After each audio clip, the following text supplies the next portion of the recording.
Como decíamos, a horas de la veda electoral, de la veda política, y a muy poquito de que se abran las urnas para la elección de los candidatos a la presidencia, candidatos únicos de los partidos. Diego Luján, politólogo, investigador, docente, gracias por estar con nosotros esta noche. Bueno, al contrario, muchas gracias por la invitación. Bienvenido. Diego, ¿qué tal? El disparador de la nota es esta investigación, este informe, este artículo, llamémoslo como quieras, que se llama Pequeñas anécdotas de la campaña electoral, la política como historia de vida personal y el electorado uruguayo, donde básicamente planteás esta hipótesis de que los precandidatos hablan cada vez más de su vida personal y no se encuadran tanto en el ámbito de los partidos. Capaz que, a modo introductorio, contanos un poco cuál fue el objetivo de este estudio. Bueno, efectivamente el objetivo es un poco de la divulgación de esta idea, ¿no? No es un artículo científico con el rigor que requiere un artículo de esas características, pero sí es una nota, una nota que busca colocar este tema en la agenda, en la discusión pública, porque hace un tiempo vengo trabajando junto con otros investigadores, colegas del Departamento de Ciencia Política de la Universidad de la República, esta idea de que hay una creciente personalización de la política. Es un fenómeno que no es nuevo y que además a nivel global está en ascenso desde hace ya un buen tiempo, y que en Uruguay es interesante de estudiar porque Uruguay es como se dice habitualmente, es una partidocracia, ¿no? Es una democracia de partidos, y entonces este fenómeno de la personalización no tiene, digamos así, un terreno muy fértil para expresarse, ¿no?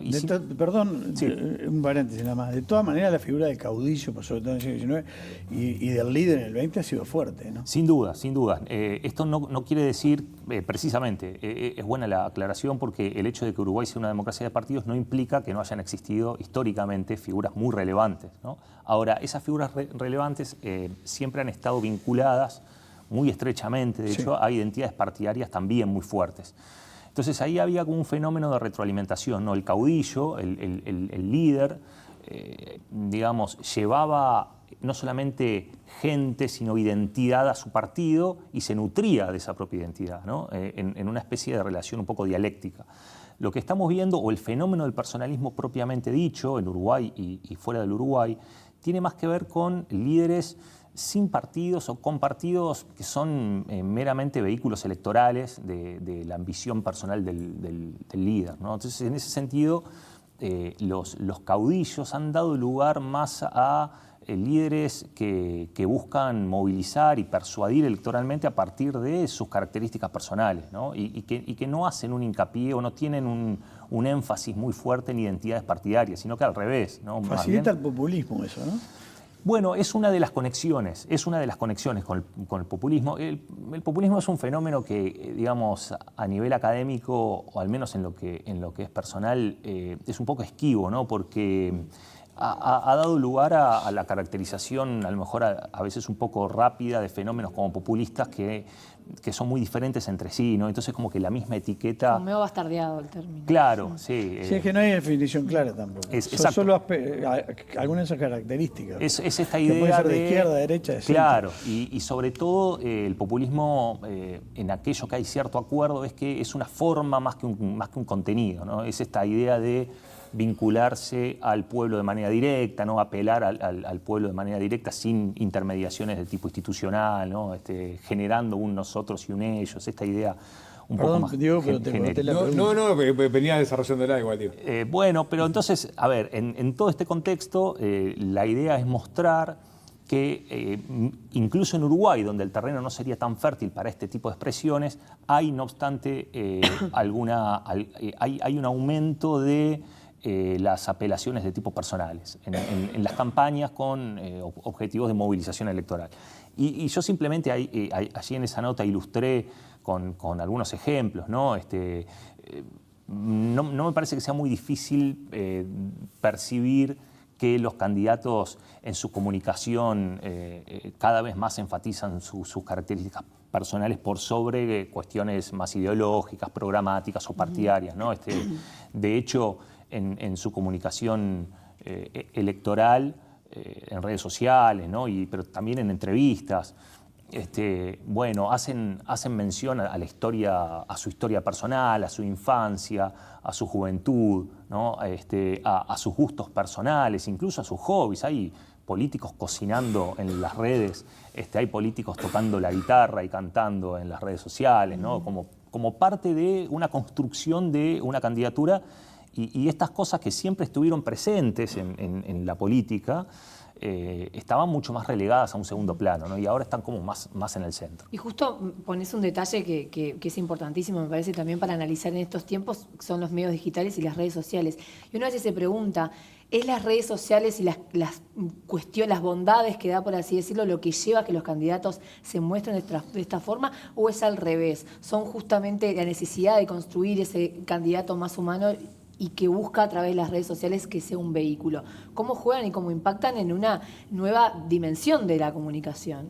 Bueno, creo que son un poco las dos cosas, pero sobre todo hay que ver esto en un contexto un poquito más amplio. Es decir, las redes sociales y más genéricamente los medios digitales de comunicación que permiten comunicación hiperpersonalizada e hiperfocalizada les permiten a los candidatos, a los líderes políticos sortear filtros institucionales, ¿no? Antes los que hablaban eran los medios partidarios, estoy hablando hace a lo mejor 100 años, ¿no? Es decir, cada partido, cada sector tenía su medio, básicamente un periódico, una publicación escrita. Sí, y menos también, ¿eh? Bueno, y menos también. Y actualmente tenés a la Mateo mañana, Colorado por tenía ejemplo. Acción, Claro. la mañana, el día, Exacto. los blancos también. Es que de hecho, Frente en el también. origen de la prensa está Partizada. la comunicación partidaria, la comunicación política, ¿no? Son medios de difusión que tenían como objetivo difundir ideas políticas, no solamente políticas, pero también doctrinarias, ¿no? Ideológicas. Y la gente los leía a todos. Claro, bueno, los leía todos o en todo caso estaba más expuesta a estímulos que no eran necesariamente aquellos que armonizaban bien con sus propias Claro. preferencias, ¿no? Ahora lo que tenemos es que un político que hace 50 años tenía casi la necesidad imperiosa de ir a un partido para poder hacer una carrera política, ¿no? Y para poder de alguna manera dar lugar a su ambición, muy legítima, hoy en día encuentran medios más eficientes para hacer eso, ¿no? Es decir, los partidos políticos, nosotros enseñamos en facultad, entre otras cosas, que los partidos políticos son muchas cosas, pero una de las más importantes es que son medios de transmisión de información. Un partido político, además de una organización y además de una doctrina, es una herramienta poderosísima de transmisión de información, ¿no? A la gente no le gusta mucho informarse, es muy costoso informarse, y entonces una etiqueta transmite rápidamente información muy valiosa para un votante, ¿no? Un partido que es de izquierda, más o menos yo sé lo que va a hacer con todo, no necesito informarme de todas y cada una de las cosas que va a hacer, que son un montón, sino que yo ya sé qué esperar de un partido de izquierda, de un partido conservador, de un partido cristiano, de un partido de derecha, etcétera, ¿no? Ahora, eso era cierto y sigue siendo cierto hasta que aparecen, por revoluciones tecnológicas y por cuestiones civilizatorias que hacen que la vida haya cambiado mucho, herramientas más sofisticadas y más eficientes de transmisión de información que de alguna manera empiezan a relegar al partido político en esa función y por lo tanto se terminan imponiendo como estrategia mejor a los efectos de avalar una candidatura, ¿no? Antes era necesario tener el aval de un partido. Hoy en día no es que no sea así. En Uruguay todavía un poco sigue siendo así, pero tenemos ejemplos que sobran en la región y en el mundo de políticos sin partido que han sido muy exitosos electoralmente precisamente por un uso muy apropiado de este tipo de herramientas. Ustedes se hacen en este informe unas cuantas preguntas, ¿no? ¿Por qué los políticos toman este camino? Y una pregunta clave es si esto es eficiente tácticamente, estratégicamente, o por el contrario, no es eficiente. Capaz que no hay respuesta única, porque depende también de cada sistema político, ¿no? Claro, en Uruguay es interesante la pregunta porque sigue siendo, pese a todo, como decíamos, una democracia de partidos. Entonces uno diría, ¿por qué los políticos encaran el camino de la personalización en un ambiente que supuestamente es un poco hostil a esas apelaciones y que por el contrario promueve más las apelaciones partidarias? Y sin embargo, cuando uno ve Uruguay sigue siendo en el contexto latinoamericano una excepción, como en tantas otras cosas, en términos de identificación de la ciudadanía con los partidos, Pero cuando uno mira el largo plazo, o el mediano plazo al menos, observa que hay un deterioro en Uruguay de la identificación partidaria, ¿sí? Hoy por hoy, poco más de la mitad de los uruguayos no se identifica con ningún partido, cuando hace algunos años era el 70% quienes sí se identificaban. Hoy por hoy no supera el 45%, hay que ver los últimos datos. Siempre en los años electorales eso crece un poco cifra fuerte, artificialmente. ¿No? Bueno, por eso. Y si uno avanza un poquito más y se pregunta por cuánta confianza tienen los uruguayos en los partidos políticos, que es una pregunta un poquito distinta, pero que está hermanada con la identificación partidaria, también observa que hay un declive en la confianza de los uruguayos en los partidos. Entonces allí empieza a responderse esta pregunta, ¿no? Cuando la ciudadanía se aleja de los partidos y empieza a observarlos con cierta cautela y hasta sospecha, es razonable entonces que los líderes políticos se separen un poquito de los partidos y empiecen también a generar estas estrategias que en el mundo son más usuales y que tienen que ver con la personalización de la política y separarse un poco de los partidos en términos de su comunicación. Y vos ahí también te metés en la otra cara de la moneda, que es quiénes son los que se inclinan más por el voto personalista que por el voto partidario, que es interesante y sobre todo a los partidos les debe interesar mucho esa información. ¿Qué puedes responder al respecto? Lo respondes un poco en el artículo, pero bueno. Bueno, a ver, en esto siempre sería mejor contar con más datos, ¿no? Uno hace más o menos lo que puede con los datos que hay, que son básicamente datos de opinión pública.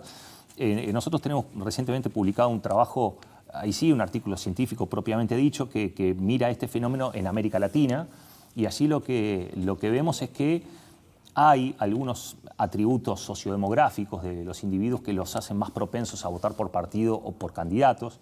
Y en Uruguay se replica bastante esos resultados, ¿no? Sobre todo estamos hablando de que las personas con mayor nivel de instrucción, mayor nivel de educación, mayor nivel de ingresos, suelen inclinarse más por los candidatos que por los partidos, ¿sí? Los partidos políticos siguen siendo buenos mecanismos de información para la gente menos instruida y para la gente de menores ingresos.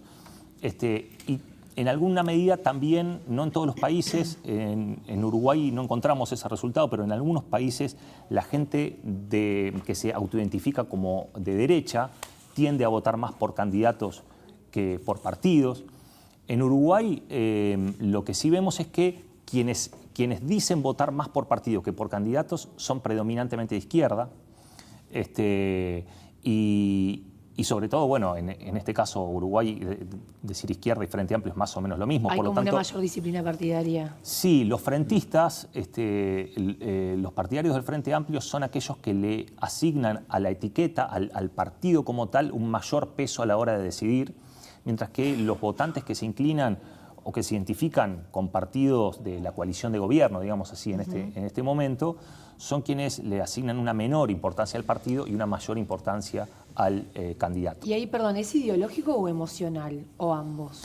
Y bueno, como decía, desde el punto de vista ideológico no encontramos una regularidad, ¿no? No en todos los países se da que la gente de derecha es la que más mira al candidato, pero partidariamente aquí en Uruguay ese corte sí se da, y como ese corte está muy correlaciona muy bien con lo partidario, con lo ideológico, ¿sí? Lo ideológico y lo partidario están como superpuestos, casi es decir la misma cosa, ¿no?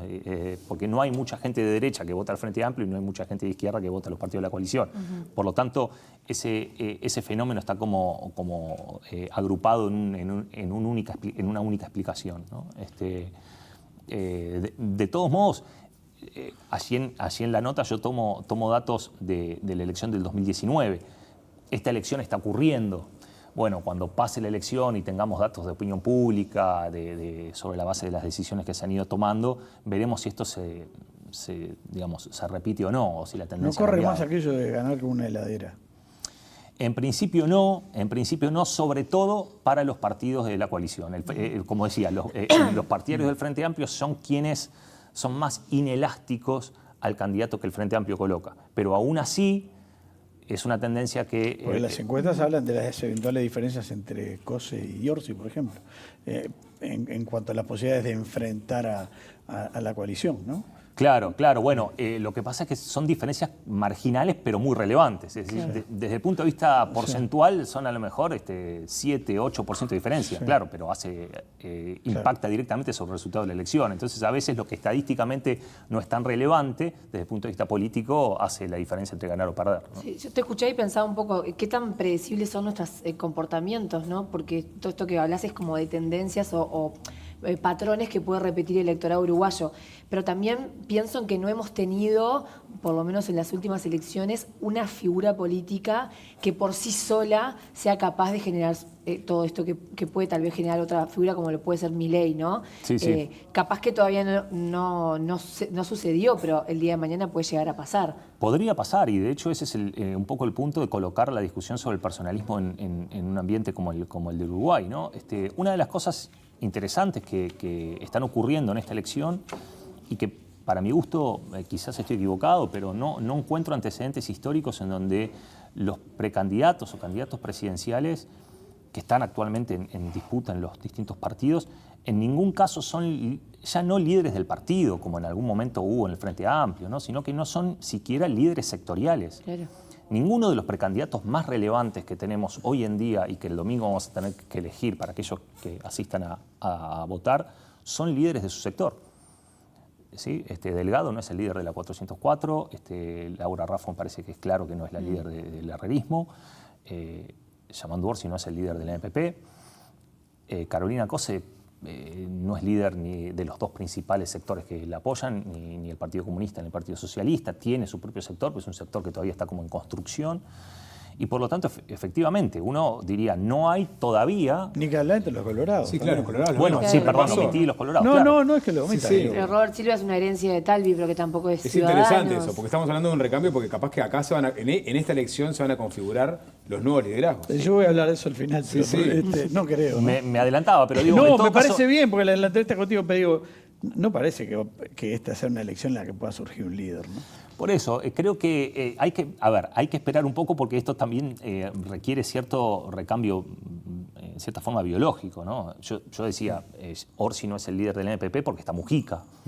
De pronto, no sé, Tabaré Viera no es el líder de Ballistas porque está Sanguinetti.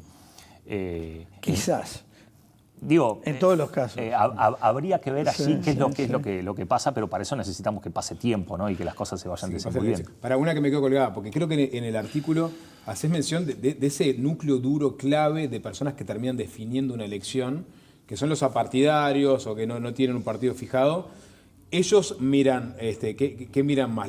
Miran más la persona, obviamente, ¿no? Sí. Esos son, que los que definen la elección, Sí. los que van a definir en noviembre, esos 30.000 votos que definieron la pasada, miran al candidato. Y eso Sin es dudas. muy importante. Si uno cruza autoidentificación ideológica con identificación partidaria, lo que va a haber es que la diferencia entre quienes miran candidato y miran partido es mayor entre los votantes de centro o no ideológicos y los no partidarios.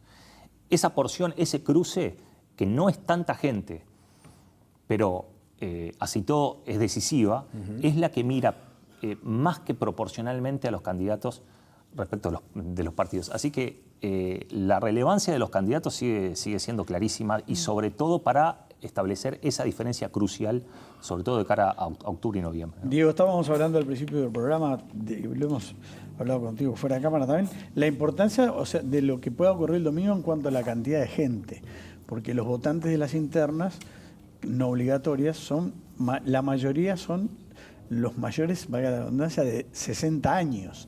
Los jóvenes son los que menos votan. Es decir, hay una serie de circunstancias que parecen anunciar una baja votación. ¿Qué incentiva hoy el voto de un joven en una interna no obligatoria como esta? No es fácil la respuesta, no debe haber una respuesta única, pero...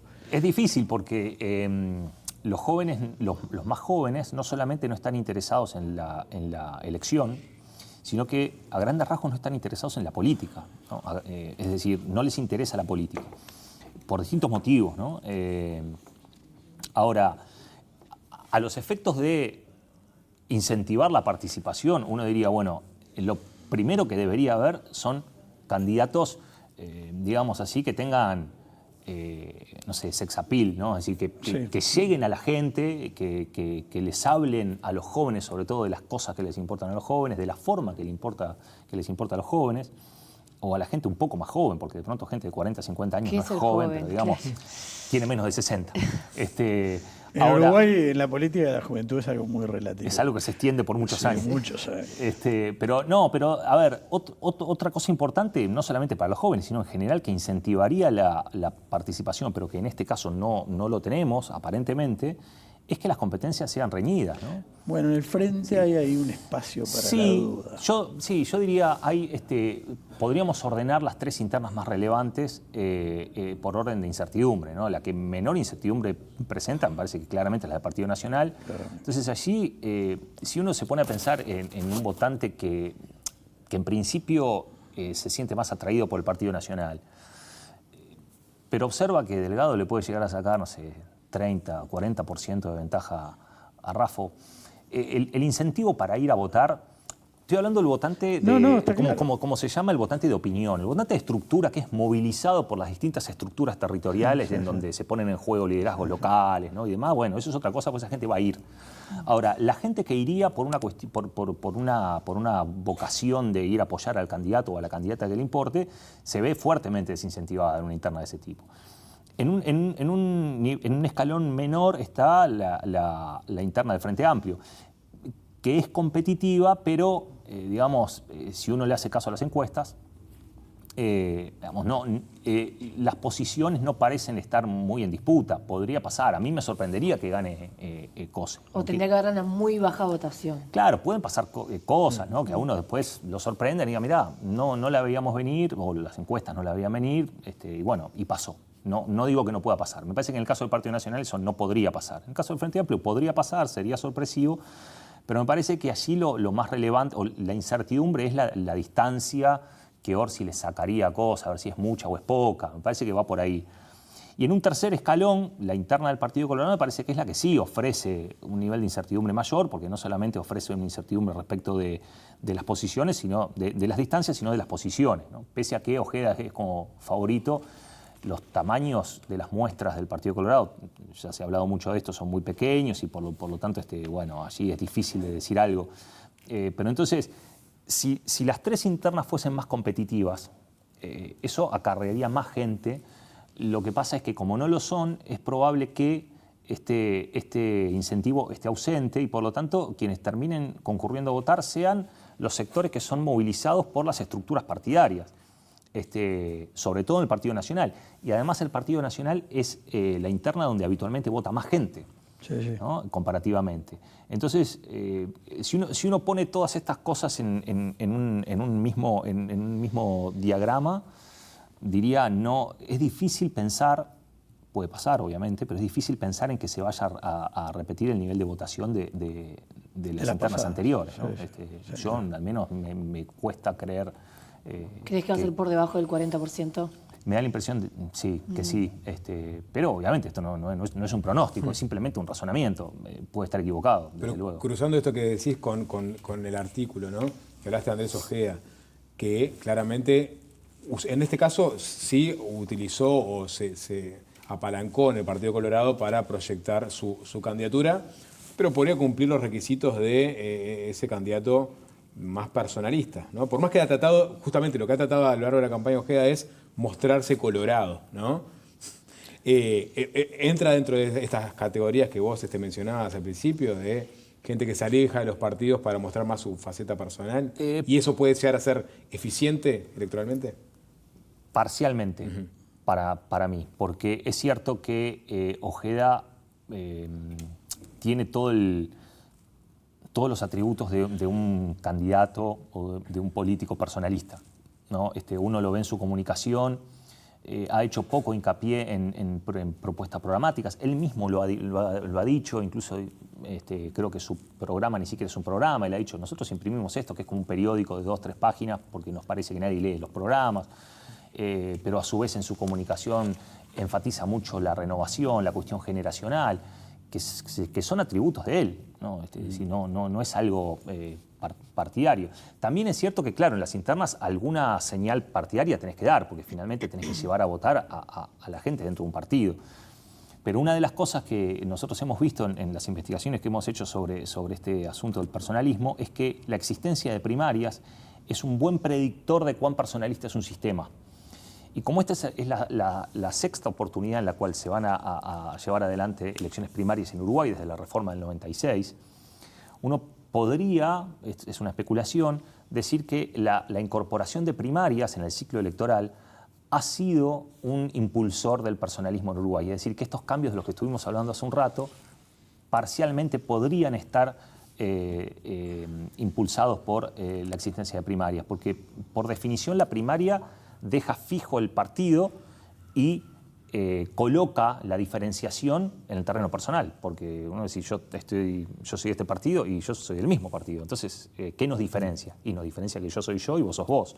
Y entonces la diferenciación opera en el plano individual del líder, ¿no? O del candidato. Sí, sí. Hay que ver cómo le va en esta elección, pero un ejemplo de personalización podría ser Manini, que construyó un partido en base a él, ¿no? Sí, totalmente. De hecho, Manini es el ejemplo paradigmático de la estrategia personalista en Uruguay, porque además él mismo ha declarado que, bueno, y sus correligionarios declaran, yo creo que algo de eso menciono en la nota, que Cabildo Abierto es Manini.